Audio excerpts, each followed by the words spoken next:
Alrighty, now that we're back from break, we begin on section 6 of our lecture on electrophysiology. We just left off talking about net depolarization that occurs in the heart. And we established that the atria and the ventricles have different paths of depolarization. The ventricles have a slightly more acute angle when they depolarize, and the atria less so. So when we're looking at an EKG for this lecture's purposes, we're going to take what's called the net depolarization between the two. And the net is just that. It's the average of these two depolarization pathways, which will take this conduction pathway right here. So, using Einthoven's triangle that we talked about earlier and that y'all established when y'all hooked each other up to EKGs at the beginning of the class, we'll focus on lead 2. Now, if we isolate lead 2 right here, and we bring it down here, we'll notice that the positive lead takes this angle downward towards here. We'll call it a 4 or 5 o'clock angle on lead 2. Now, we'll move our net depolarization pathway right here, down here next to lead 2. And you'll notice they line up pretty well as almost parallel to one another. This is also the reason lead 2 is the preferred lead when viewing cardiac conduction in an EKG, whether 4 lead, 3 lead. So when you have a parallel conduction pathway, this will actually yield the largest possible positive deflection on an EKG, which our net depolarization with lead 2 will yield. Because depolarization being positive leads like positive activity, we'll give it a thumbs up, big thumbs up when it's parallel. Now, the conduction doesn't take place in a perfect straight line. It'd be too easy if it did.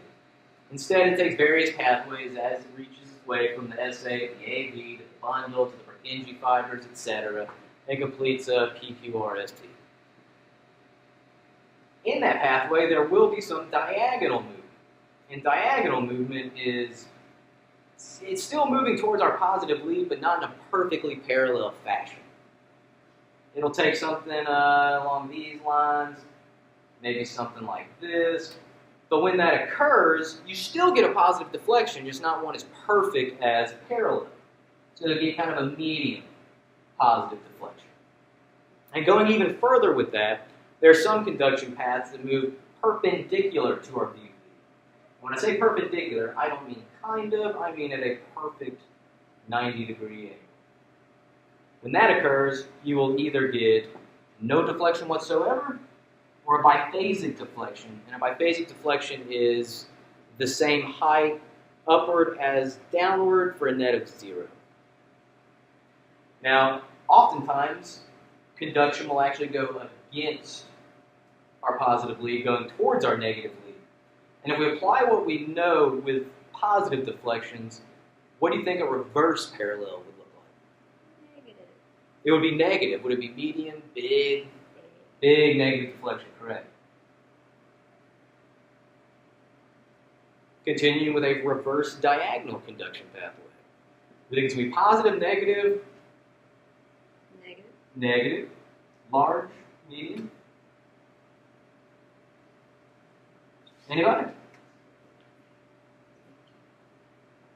That's enough chatter out of you. Medium. Medium.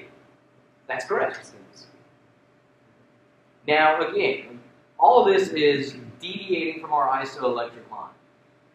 If you had a patient in asystole, would it look any different than if you hooked an EKG up to a table? It wouldn't, and that's the establishment of our isoelectric line. So that'll kind of conclude section 6 at this point. Does anyone have any questions?